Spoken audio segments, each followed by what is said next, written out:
Welcome to Butterflies of Wisdom, everyone. If Wynn can figure out her conference call line, we can have a successful interview, but enough about me complaining.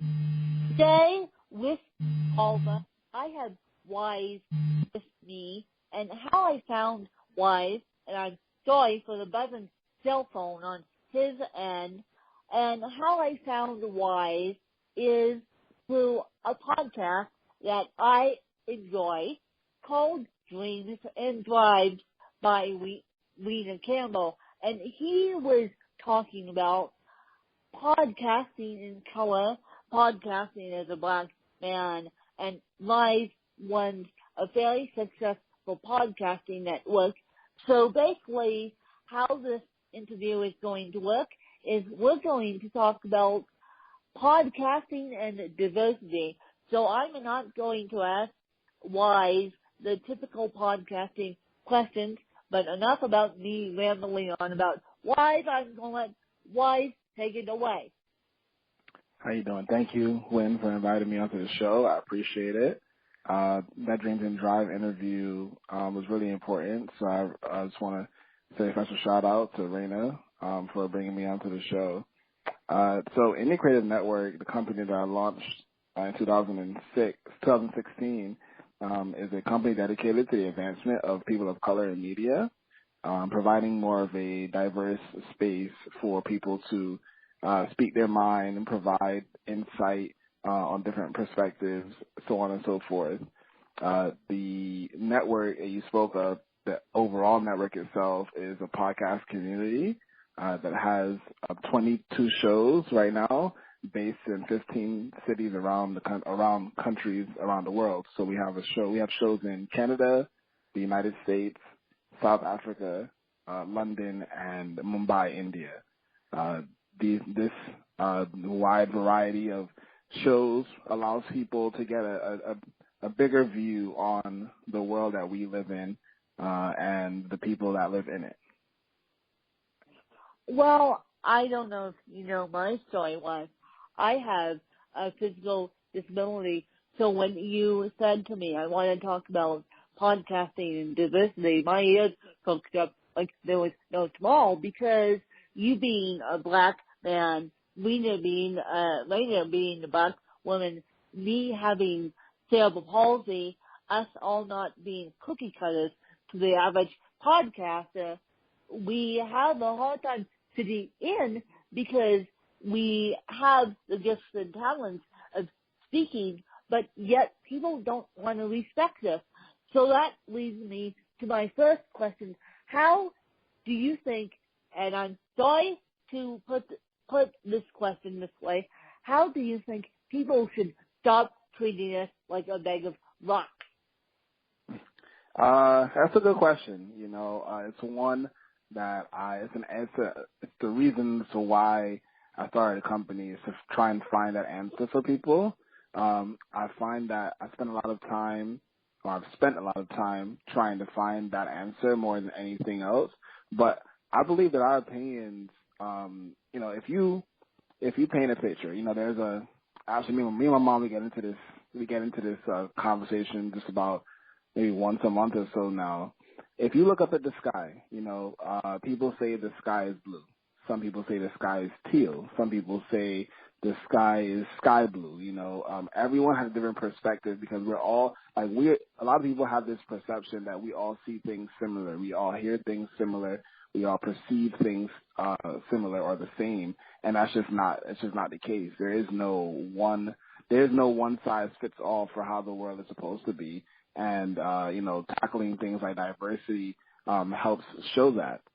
It also allows people to look at things from, the saying, walk a mile in someone else's shoes.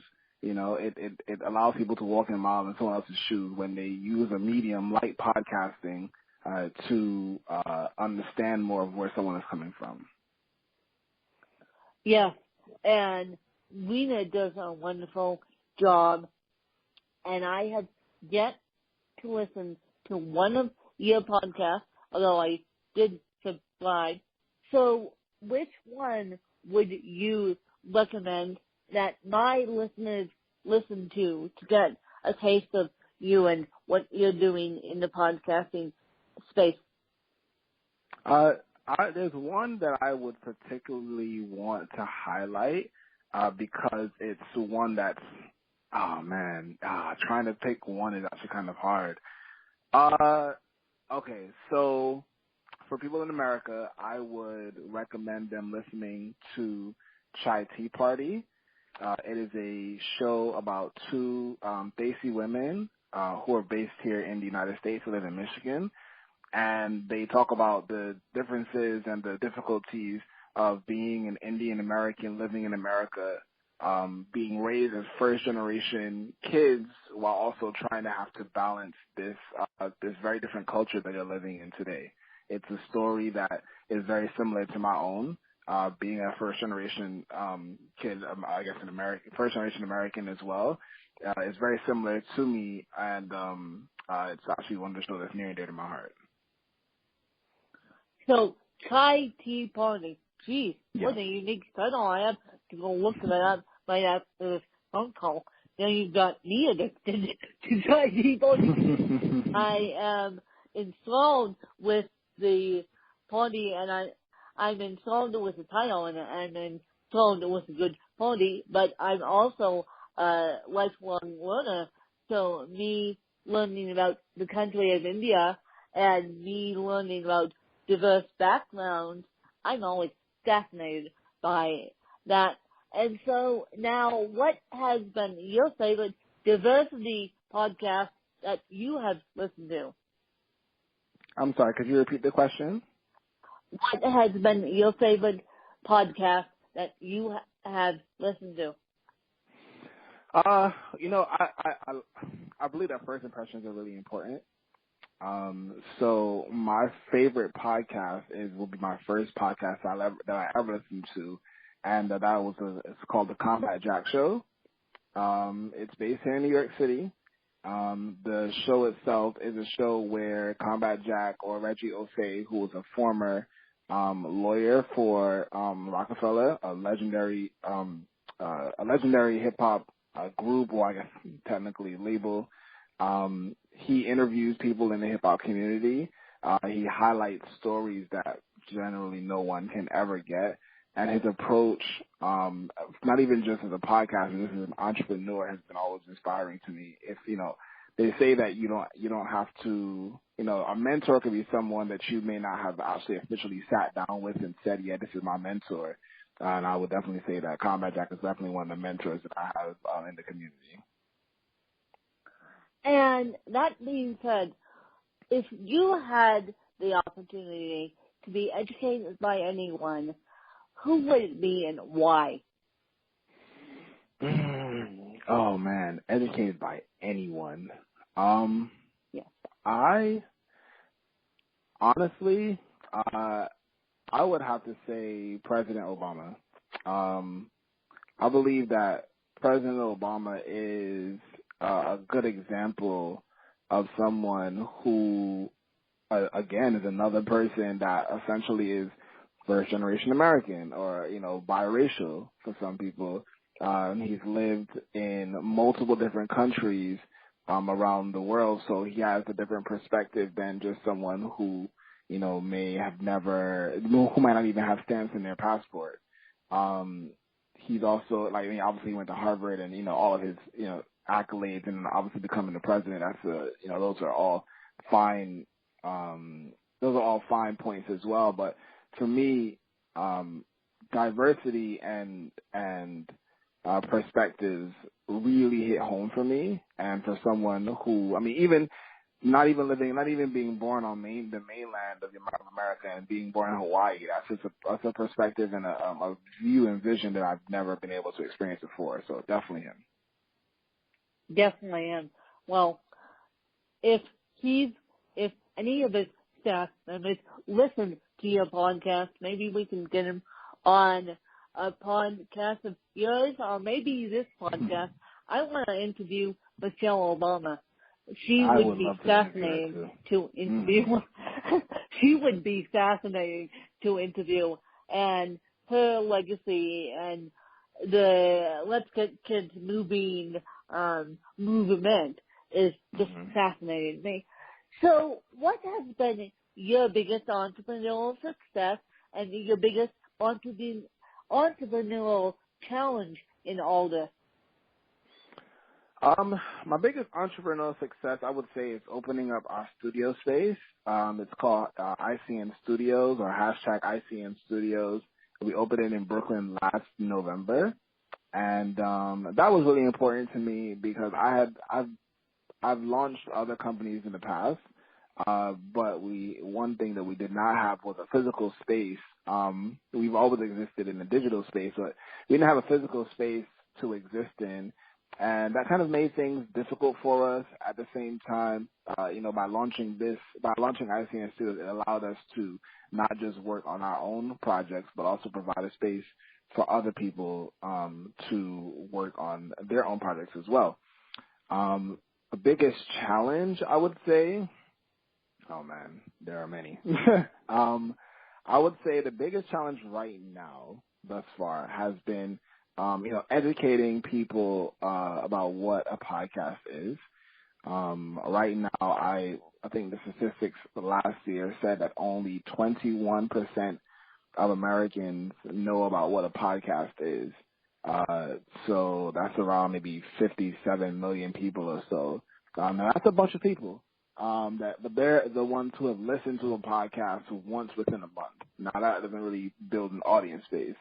Then when you take into the account the amount of people of color that listen to podcasts, that shrinks to an even smaller number. Yeah.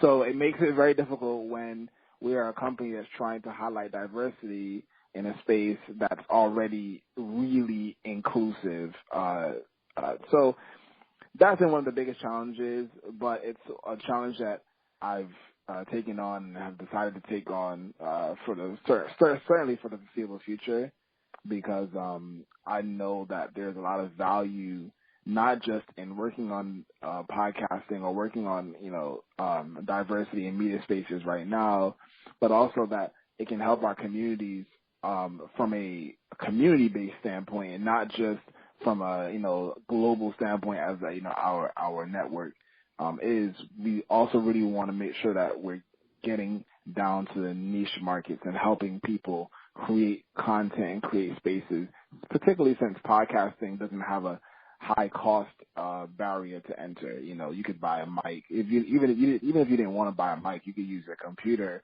to produce some content for maybe just your block. Maybe just for your neighbor, maybe for if you run a business, maybe just for your clients. So we just want to be the leaders to show people that this content has value and can be used in many different spaces. Yeah, I agree.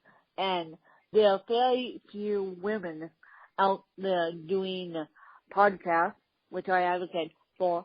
Plus, there are very few women with disabilities who are doing a podcast.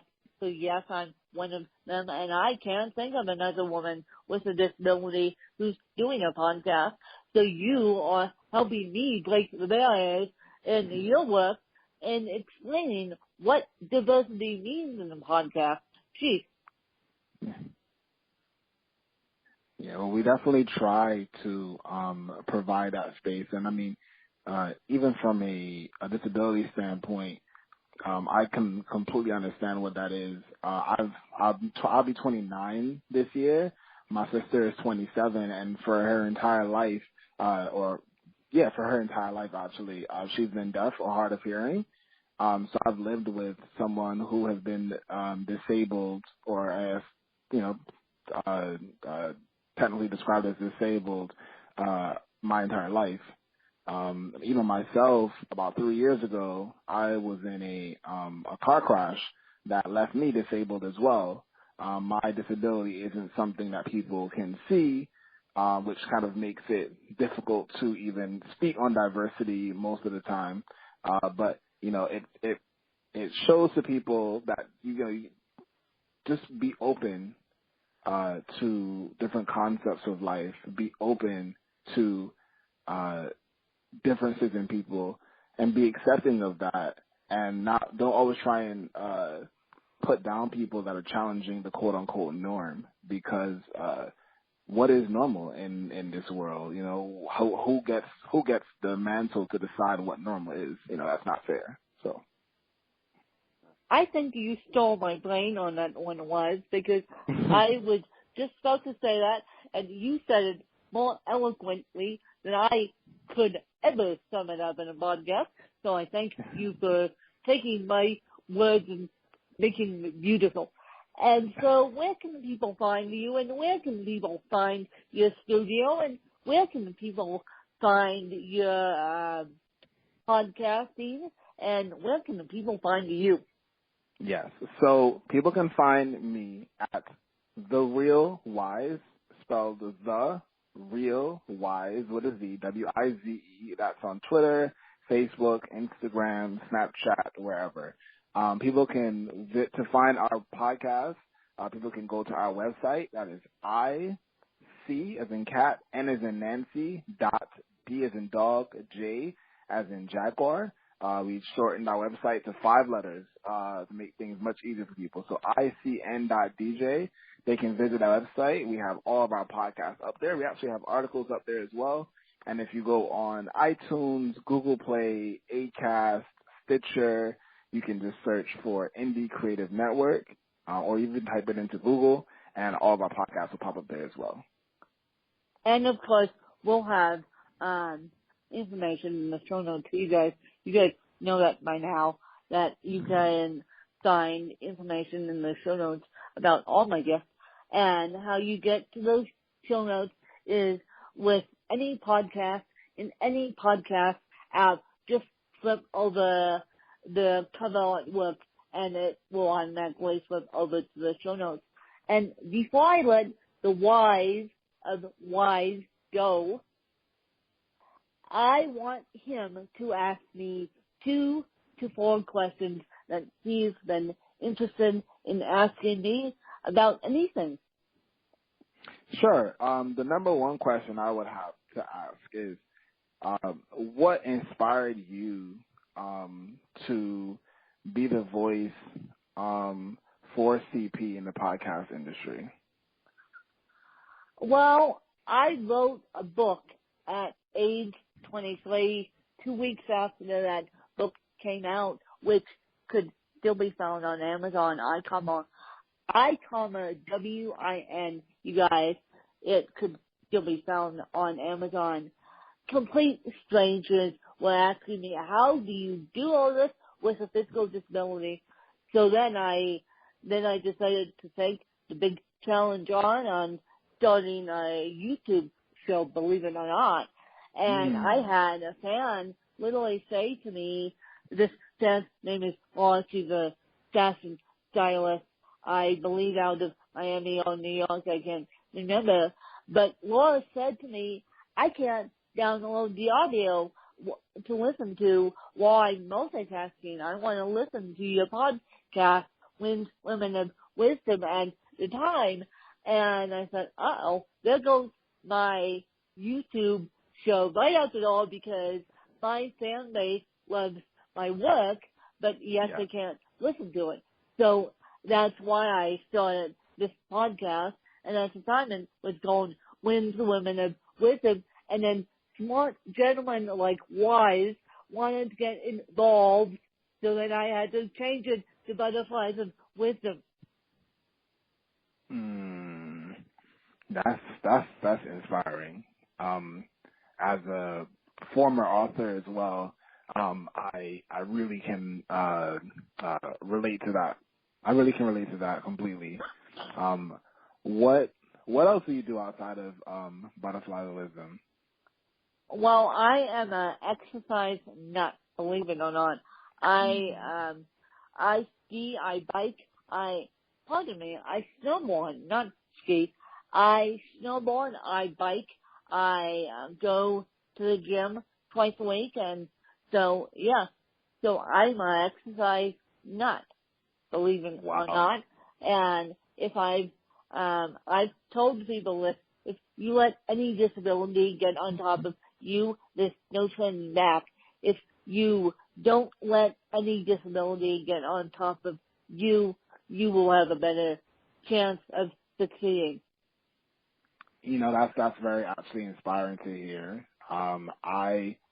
Because of my disability, I was unable to do any exercises for a very long time, but I actually just bought some 5-pound weights and using some YouTube videos to start working out as well. So thank you for that, because it's definitely kind of held me up in terms of being someone that was without a disability for 26 years of my life. It's definitely been an adjustment period for me at this point. But thank you. Well, you're welcome. And maybe you can listen to some of my podcasts as you're working out. And as I said, just do something with a 5-pound weight or get on a spin bike. Just do something so that your disability doesn't get on top of you. Yes, thank you. And thank you again for this interview. It's really important and really special for me. Thank you so much. Well, thank you for doing the interview with Rita Campbell. And she's another phenomenal podcaster that I listen to, and I actually had the opportunity of interviewing her on this podcast.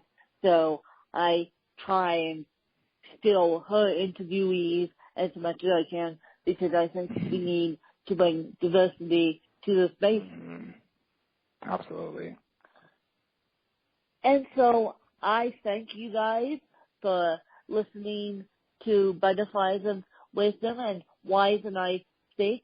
And this podcast has been sponsored by Go Kitter, K-I-T-T-E-R, that's their Twitter handle. And what they do is you can either compose a tweet or they can compose a tweet for you. But the cool thing about Kitter is they put the trending hashtags with it so you guys don't get lost in the heat. And I hope you guys enjoyed another fabulous episode. Thanks to you guys.